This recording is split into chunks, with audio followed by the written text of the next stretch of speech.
Criminal justice system کی جو reforms ہیں ان کو جلدی جلدی ان ریفارمز کو لے کے آئیں. دیکھیں میری زندگی کا تجربہ ہے. 18 سال کی عمر کے بعد میں انگلینڈ تھا, پڑھائی کی, پھر میں پروفیشنل کرکٹ کھیلتا تھا, پھر میں نے دنیا دیکھی. تو میں آپ کو یہ بتا دوں کہ اگر کسی کا خیال ہے کہ ملک ترقی کر سکتا ہے رول آف لاء کے بغیر,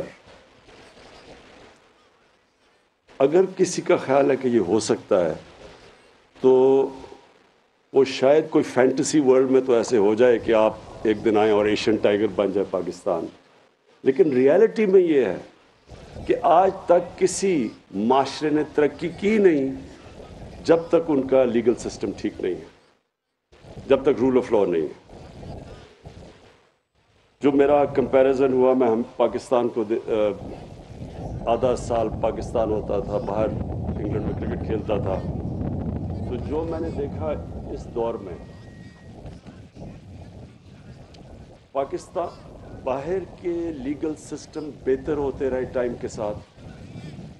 ٹیکنالوجی کا انہوں نے استعمال کیا جو ابھی آپ نے بڑی ڈیٹیلز میں بتایا فاروق, اور ٹیکنالوجی سے وہ اپنے سسٹمز کو بہتر کرتے رہے. پاکستان کا سسٹم جو شروع میں تھا, جو انگریز چھوڑ کے گیا تھا, وہ بجائے اوپر جانے کے وہ نیچے جانا شروع ہو گیا. اور بلکہ پاکستان کے جو سارے سسٹمز تھے جو عوام کو جنہوں نے اٹھانا تھا وہ سارے آہستہ آہستہ نیچے جانا شروع ہو گئے. اور ایک گلف آ گیا کہ ایک طاقتور کے لیے ایک پاکستان بن گیا جس کو ہم ایلیٹ کیپچر کہتے ہیں, اور عوام کے لیے دوسرا پاکستان بن گیا. جو جسٹس سسٹم تھا آہستہ آہستہ آہستہ آہستہ وہ صرف طاقتور کو فائدے کے لیے پہنچ گیا. طاقتور جرم بھی کرے تو وہ سسٹم نہیں اس کو پکڑ سکتا تھا, اور عام آدمی کے لیے وہ انصاف بجائے دینے کے عام آدمی جیلوں میں بھرے ہوئے ہیں. اور کئی ایسے بیچارے اتنے خوفناک جیلوں کے اندر کہانیاں ہیں غریب لوگوں کی, صرف ان کی کرائم, ان کا جرم, ان کی غربت تھی. تو وہ صرف جو بیسکلی ایک اسٹیٹ کی ذمہ داری ہے انصاف فراہم کرنا, ایک تو وہ گیا. دوسری ذمہ داری اسٹیٹ کی تھی کہ اپنے لوگوں کو تعلیم دینا, وہ سسٹم سارا خراب ہو گیا. شروع میں اردو جو گورنمنٹ اسکول سسٹم تھا اس کے بڑی ہائی کوالٹی تھی, بڑی دیر تک ہمارا سارا جو انٹلیکچوئل تھا وہ گورنمنٹ اسکولوں سے نکلتا تھا. آہستہ آہستہ آہستہ پرائیویٹ اسکول اوپر جانے شروع ہو گئے اور پھیلنے شروع ہو گئے. پہلے تھوڑے سے انگریزوں نے بنائے ہوئے تھے انگلش میڈیم اسکول جنہوں میں بھی پڑھا ہوا ہوں, باقی اردو میڈیم اور گورنمنٹ اسکول کی بڑی سارا پاکستان کا انٹلیکچوئل ادھر سے آتا تھا. آہستہ آہستہ سارے پرائیویٹ انگلش میڈیم اسکول پھیلنے شروع ہو گئے اور جو گورنمنٹ اسکول سسٹم تھا وہ نیچے جانا شروع ہو گیا. تو وہاں بھی ایک ایلیٹ تیار ہو گئی, ایک طرف اچھی نوکریاں اور وہی چھوٹے سے ایلیٹ کی, اور باقی لوگوں کے لیے ایک تعلیم نیچے گر گئی. وہی ہاسپٹلس کا حال ہوا. میں گورنمنٹ ہاسپٹل میں پیدا ہوا, میری بہنیں, ہم سب آہستہ آہستہ آہستہ گورنمنٹ ہاسپٹلز نیچے چلے گئے اور پھر پرائیویٹ ہاسپٹلز آ گئے امیروں کے لیے, اور جو سپر امیر تھے وہ باہر جا کے اپنا علاج کروانا شروع ہو گئے. پھر ادھر بھی گلف آ گیا. تو یہ جو آج آپ نے ریفارم لے کے آئے ہیں, میں سمجھتا ہوں کہ یہ پاکستان کی تاریخ میں پہلی دفعہ ایک کوشش کی گئی ہے رول آف لاء کی, کرمنل جسٹس سسٹم کو ریفارم کرنا, اور پھر سول پروسیجر کوڈ جو پہلے کر چکے ہیں. اس کا مطلب کہ ہم ایک رول آف لاء کی طرف جا رہے ہیں. اس کا سارا مقصد یہ ہے کہ عام آدمی کے لیے انصاف فراہم کیا جائے اور طاقتور کو قانون کے نیچے لایا جائے. مدینہ کی ریاست کی میں بات کرتا ہوں, آج تک مدینہ کی ریاست کی زیادہ تر مسجدوں میں جمعے کے خطبے پہ ہم سنتے ہیں. ہماری زندگی اس کا کوئی تعلق نہیں ہے, کیونکہ کسی نے سمجھایا ہی نہیں ہے اس کو کہ وہ جب اللہ نے ہمیں حکم دیا تھا کہ نبی صلی اللہ علیہ وسلم کے راستے پہ چلو, وہ ہماری بہتری کے لیے اللہ نے حکم دیا تھا، کیونکہ وہ دنیا کی تاریخ کا سب سے بہترین ماڈل تھا۔ اس سے زیادہ ایک دنیا کی تاریخ میں انقلاب نہیں آیا جو کہ وہ ریاست قائم کر کے اور پھر ایک دنیا میں ایک ایسا ایک چینج آیا تھا، ایک ایسا انقلاب آیا تھا۔ تو وہی لوگ جو کہ یہ حیثیت کوئی نہیں تھی دنیا کی، انہوں نے امامت کی۔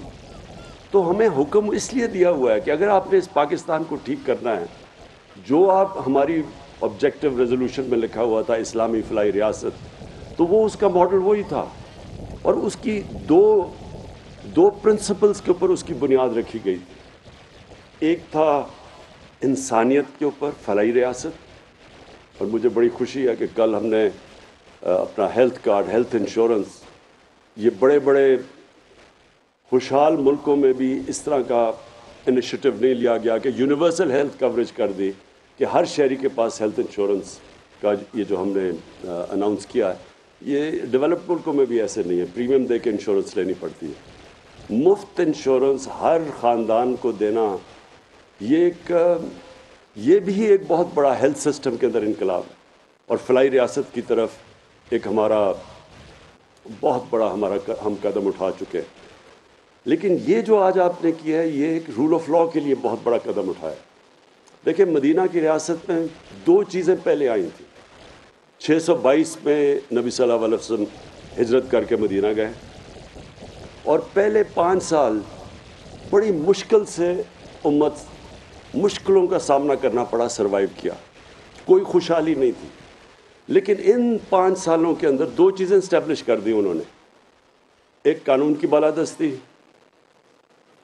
اور انہوں نے جب ان کی جو حدیث ہے کہ تمہارے سے پہلے بڑی قومیں تباہ ہوئیں، جب طاقتور چوری کرتا تھا تو اس کو سزا نہیں ملتی تھی، اور جب کمزور چوری کرتا تھا تو اس کو سزا دیتے، قوم تباہ ہو جاتی ہے۔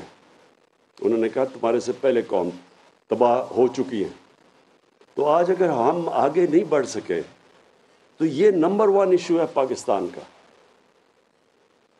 جو سب سے بڑا پاکستانیوں کا احساس ہے وہ اوورسیز پاکستانی ہے۔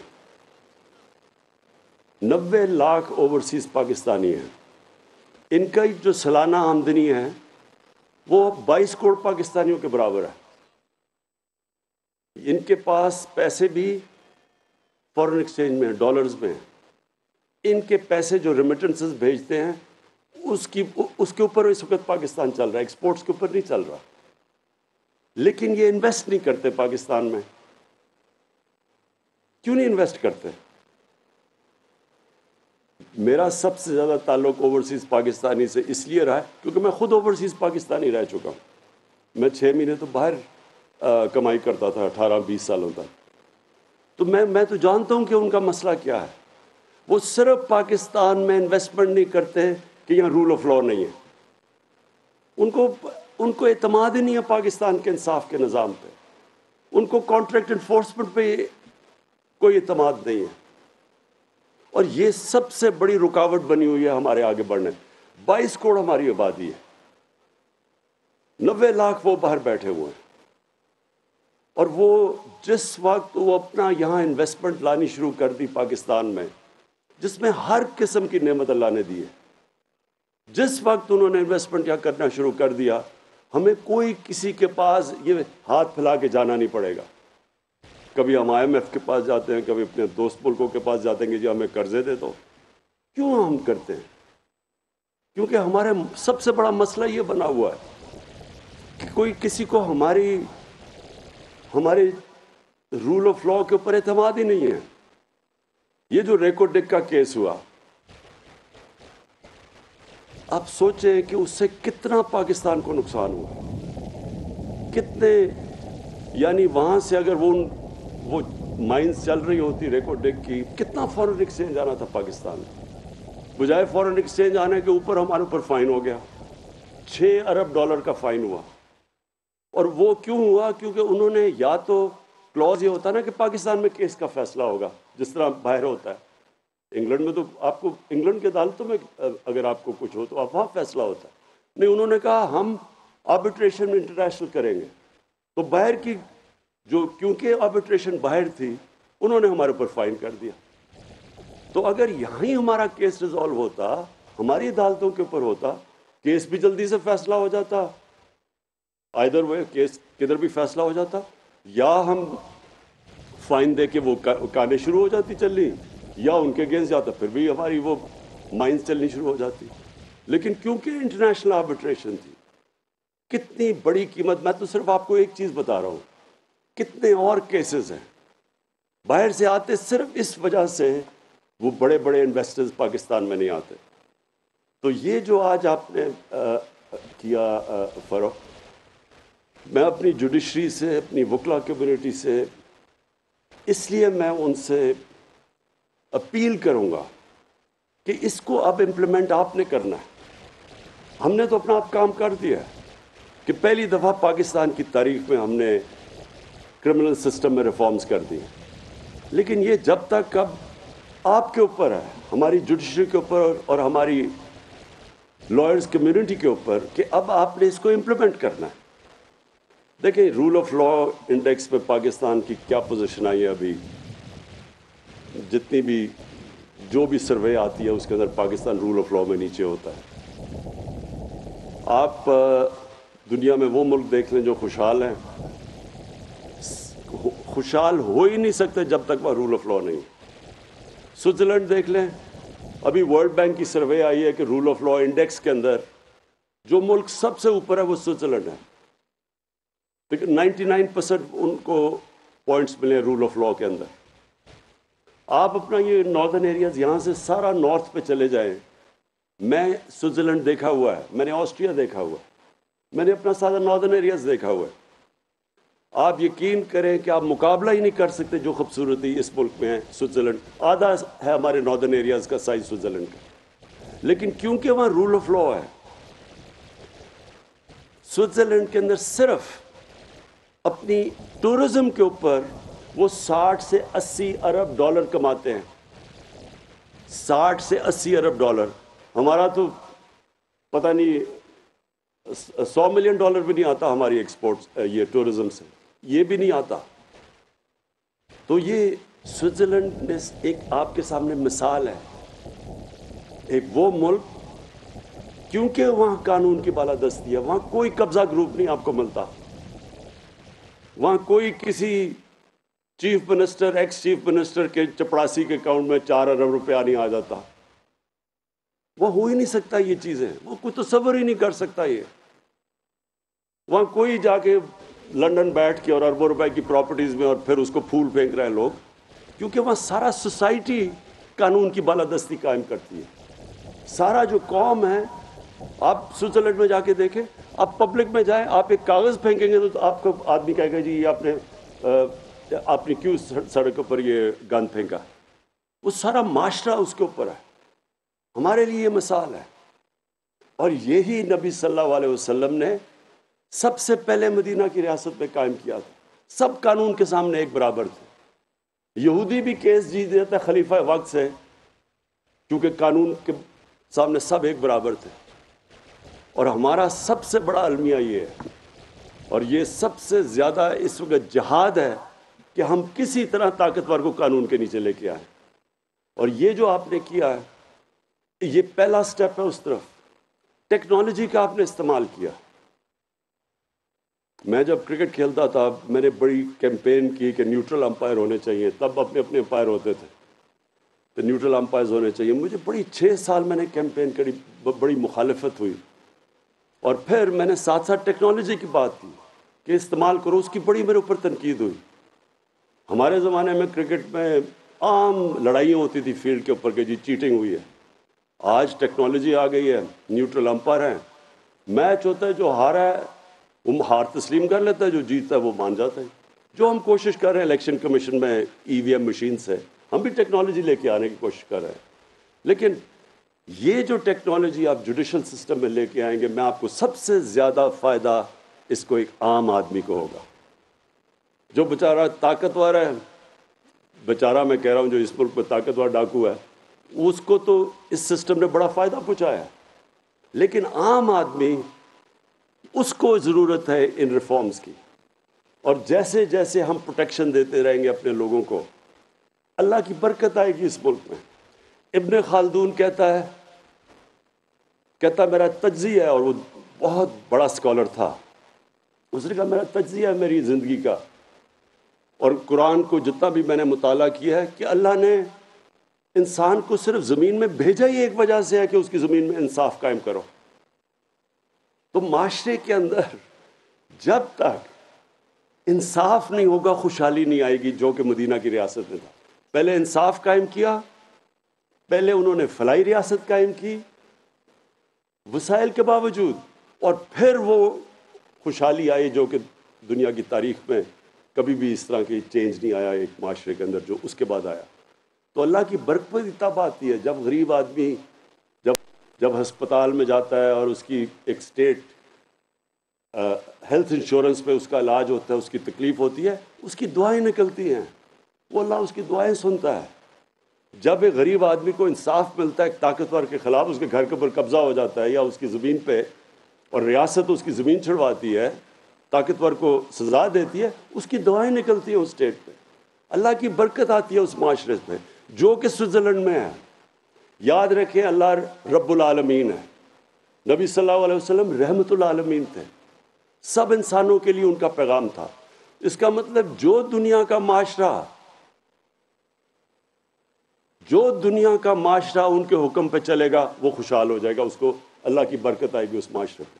تو اگر اسکینڈینیویا میں سب سے زیادہ ان کی سنت پہ لوگ چل رہے ہیں، یعنی وہاں انصاف بھی قائم کر رہے ہیں، انسانیت کا بھی نظام ہے، جانوروں کو وہ حقوق دے دیتے ہیں، انسانوں کو تو چھوڑے، تو اللہ کی برکت آنی ہے وہاں۔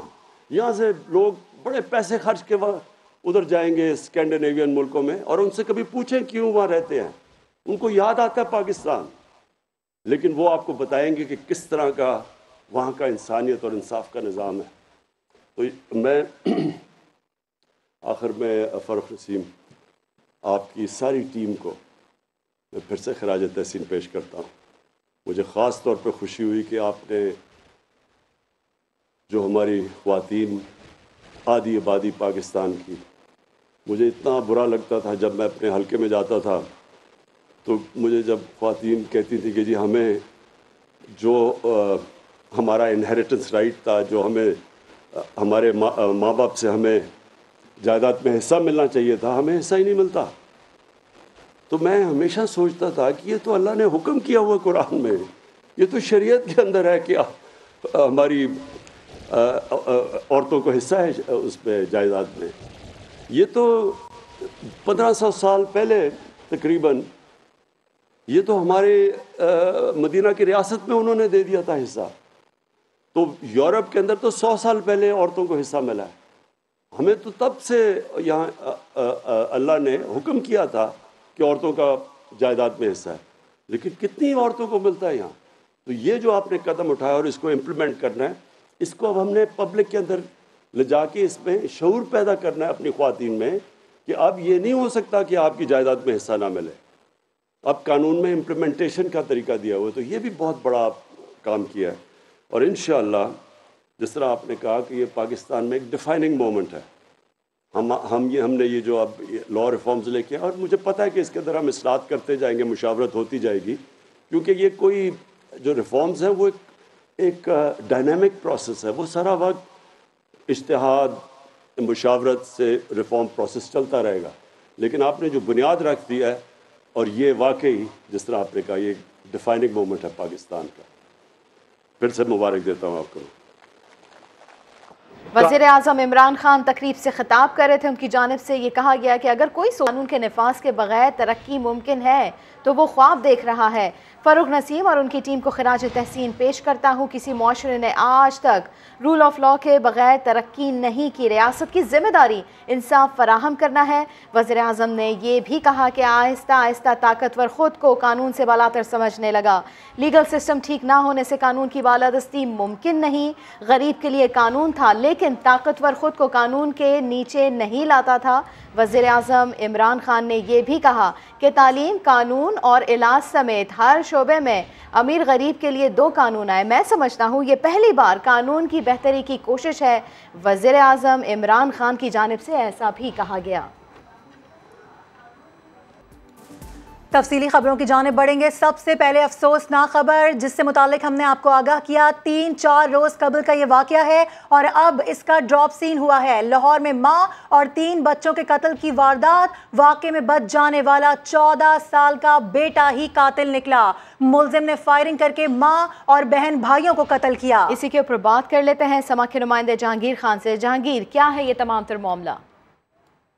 اور 3 بچوں کے قتل کی یہ واردات 19 جنوری کی صبح کہنا کے علاقے میں ہوئی تھی، جس میں قاتل جو ہے وہ نامعلوم تھا اور ایک ان کا بیٹا جس کی عمر 14 سال ہے زین، وہ اس میں محفوظ رہا تھا، جس کے بعد زین نے یہ ڈرامہ کیا تھا کہ وہ نچلی منزل پر ہونے کی وجہ سے محفوظ رہا ہے اور نامعلوم افراد نے اس کے گھر میں گھس کر اس کی والدہ، 2 بہنوں اور بھائی کو قتل کر دیا اور اسی کو مقدمہ کا مدعی بنایا گیا تھا۔ لیکن تفتیش میں یہ انکشاف ہوا ہے کہ وہی مقدمہ مدعی اور ان کا 14 سال کا بیٹا قاتل نکلا ہے اور اس کو گرفتار کر لیا گیا ہے۔ زین جو ہے اس کے بارے میں ابتدائی تفتیش پولیس کی یہ کہتی ہے کہ زین پبجی گیم جو ہے وہ کھیلتا تھا اور نفسیاتی مسائل کا شکار تھا۔ اس سے آلہ قتل بھی برآمد کر لیا گیا ہے۔ فائرنگ کر کے اس نے ناہید، اپنی والدہ جس کا نام ناہید ہے، ایک بہن نور فاطمہ، جنت فاطمہ اور بھائی علی سفیان کو جو ہے وہ فائرنگ کر کے مرڈر کیا تھا۔ مزید اس سے ابھی تفتیش کی جا رہی ہے اور اس کا جو سٹیٹمنٹ ہے وہ بھی پولیس نے تفتیش کا حصہ بنایا ہے۔ ملزم نے پولیس کسٹڈی میں اعتراف جرم بھی کر لیا ہے۔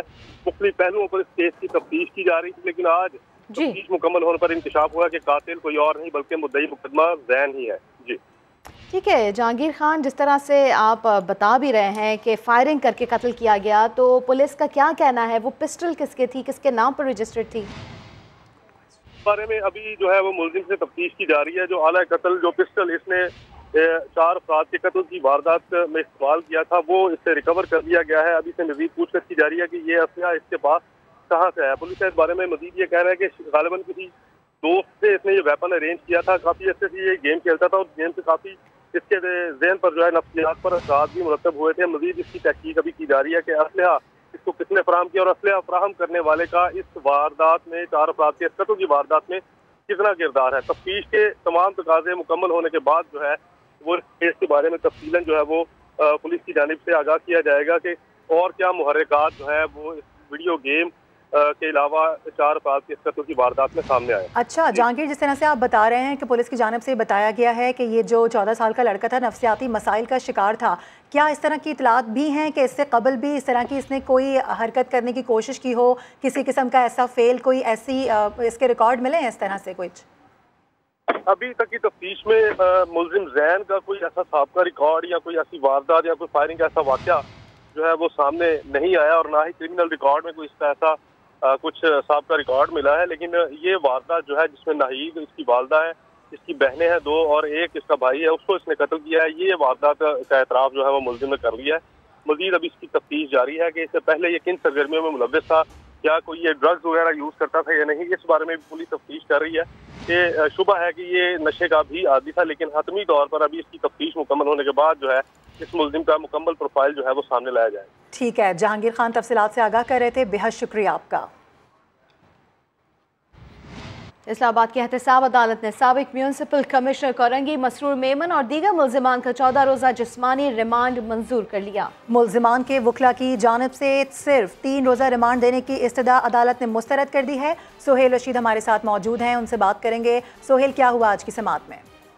دیکھیں، مسرور میمن، دھرم ویر اور وکاش کو گزشتہ رات کراچی سے اسلام آباد منتقل کیا گیا تھا، جس کے بعد آج نیاب راولپنڈی نے انہیں احتساب عدالت میں پیش کیا اور 14 روزہ جسمانی ریمانڈ کی استدعا کی، جسے احتساب عدالت نے منظور کر لیا ہے۔ اس موقع پر جو تینوں ملزمان کے وکلاء تھے وہ بھی پیش ہوئے عدالت میں۔ انہوں نے یہ استدعا کی کہ زیادہ ریمانڈ کی ضرورت نہیں ہے، اس گرفتاری کی بھی ضرورت نہیں تھی، کیونکہ یہ صرف دستاویزی شواہد سے متعلق ایک کیس ہے جس میں 3 سال سے انکوائری جاری تھی، لہٰذا اگر ریمانڈ دینا ہی ہے تو 3 دن سے زیادہ نہ دیا جائے۔ لیکن عدالت نے اس استدعا کو مسترد کیا ہے، تاہم یہ قرار دیا ہے کہ ملزمان کی بیماری سے متعلق عدالت کو آگاہ کیا گیا تھا، تو عدالت نے یہ قرار دیا ہے کہ نیب ملزمان کا خیال رکھے اور ان کی جو کھانے پینے سے لے کر تمام احتیاط کی جائے اور 10 فروری کو آئندہ سماعت پر انہیں دوبارہ عدالت میں پیش کیا جائے۔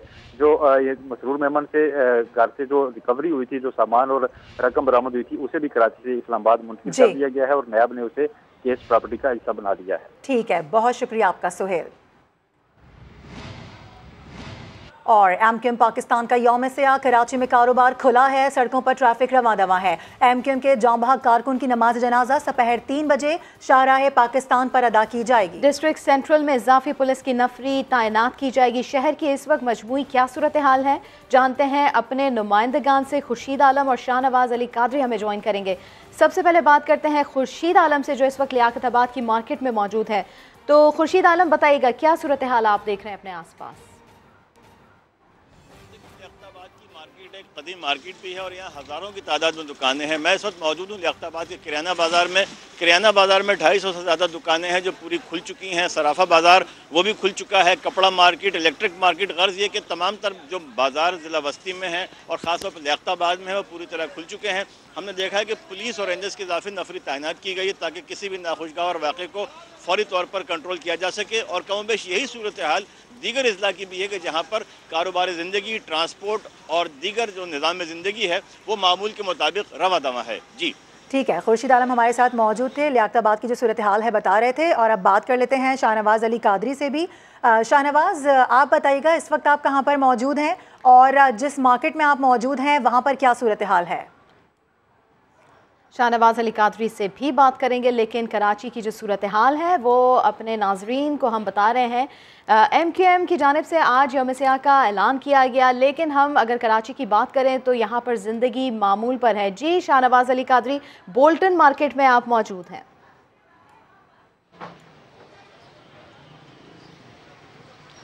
دیکھیں بالکل ایسا لگتا ہے کہ MQM پاکستان کے یوم سوگ کو تاجروں نے بالکل اہمیت نہیں دی ہے۔ میں اس وقت کراچی کی سب سے بڑی مارکیٹ میں موجود ہوں۔ یہاں پر صورتحال یہ ہے کہ معمولات زندگی مکمل طور پر بحال ہے۔ میرے پیچھے بھی آپ کو نظر آ رہا ہوگا کہ یہاں کی تمام دکانیں کھلی ہوئی ہیں۔ چوڑیا بازار کی بات کریں یا مولڈر مارکیٹ کی بات کریں تو اطراف میں تمام معمولات زندگی اپنے معمول کے مطابق ہیں۔ کسٹمرز کا یہاں پر رش بھی نظر آ رہا ہے۔ ہمارے جو تاجروں سے بھی ہماری بات ہوئی، ان کا یہ کہنا تھا کہ جو کہ معاشی حالات بہت زیادہ خراب ہیں، اسی وجہ سے وہ تمام جو ہے اس قسم کی ہڑتالوں کو نظر انداز کرتے ہیں اور اپنا کاروبار جاری کر رہے ہیں۔ اگر ہم اوور آل صورتحال کی بات کریں شہر کی تو اس وقت شہر کا تمام علاقے جو ہے اس وقت اپنے معمول کے مطابق کام کر رہے ہیں۔ تمام دفاتروں میں جو ہے حاضری معمول کے مطابق رہی ہے۔ تمام اسکول کھلے ہوئے ہیں۔ پولیس تاہم ہمیں یہاں پر نظر نہیں آ رہی ہے اور ایسی کوئی لا اینڈ آرڈر والی سچویشن نہیں ہے جو گزشتہ رات سامنے آئی تھی، جبکہ یعنی آپ بتا رہے ہیں کہ گزشتہ روز جو سچویشن تھی آج جو سچویشن ہے اس کے بالکل برعکس ہے۔ تمام مارکیٹس کھلی ہوئی ہیں، اسکولز کھلے ہوئے ہیں، کاروباری مراکز کھلے ہوئے ہیں، ٹریفک بھی رواں دواں ہے۔ بہت شکریہ، ہمارے نمائندگان ہمیں آگاہ کر رہے تھے۔ MQM پاکستان کی جانب سے یوم سیاہ کے اعلان کے بعد سندھ کے دوسرے بڑے شہر حیدرآباد کی صورتحال کیا ہے، معلوم کرتے ہیں اپنے نمائندے امتیاز علی سے۔ جی امتیاز۔ ہاں جی بالکل، میں اس وقت موجود ہوں حیدرآباد کی مصروف و اہم چارہ حیدر چوک پر۔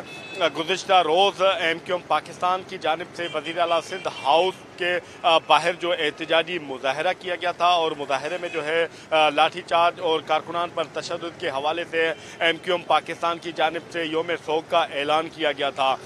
تاہم حیدرآباد میں جو صورتحال معمول کے موجب جو ہے وہ رواں دواں ہے۔ اسکولز کی اگر بات کریں تو اسکول شہر بھر کے جو ہے وہ کھلے ہوئے ہیں۔ اس کے علاوہ شہر کے تمام تر جو پیٹرول پمپس ہیں وہ بھی معمول کے موجب چل رہے ہیں۔ تمام تر جو کاروباری مراکز ہیں وہ اپنے معمول کے موجب جو ہے رواں دواں ہیں۔ البتہ MQM پاکستان کی جانب سے آج 2 بجے کوہ نور چوک پر جو ہے احتجاجی مظاہرے کی جو ہے وہ کال دی ہے۔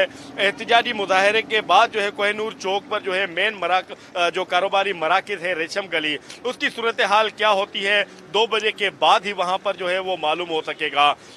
کسی بھی ناخوشگوار واقعے سے نمٹنے کے لیے جو ہے پولیس اور رینجرز کی جانب سے جو ہے شہر بھر میں جو ہے اس کا گشت جاری ہے۔ جی امتیاز علی اپڈیٹ کر رہے تھے۔ وزیر اطلاعات سندھ سعید غنی نے کہا ہے کہ MQM کے احتجاج کی وجہ سے PSL کے پریکٹس سیشن منسوخ ہوئے ہیں اور PSL کی وجہ سے ہی انتظامیہ MQM کے خلاف کارروائی پر مجبور ہوئی۔ کراچی میں نیوز کانفرنس کے دوران سعید غنی نے کہا کہ وہ دور گزر گیا جب MQM کے خوف سے دکانیں بند ہوتی تھیں۔ صرف ریڈ زون پر آنے کی بنیاد پر کوئی سختی کرنی ہوتی ہے ہم جماعت اسلامی پہ کرتے ہیں۔ ہم نے بالکل روکنے کی ان کو کوشش نہیں کی ہے۔ ہم سمجھتے ہیں کہ اگر تو چیف منسٹر ہاؤس پہ وہ ویسے نارمل آتے ہیں تو شاید پہلے بھی لوگ آتے رہتے ہیں، کبھی کچھ نہیں ہوا، لیکن اس مرتبہ ہماری جو مجبوری بن گئی وہ PSL کی ٹیمز کا یہاں ٹھہرنا تھا، جس کی وجہ سے یہ کچھ ایکشنز لیے گئے۔ وہ بتایا کہ آگے ہوٹلز میں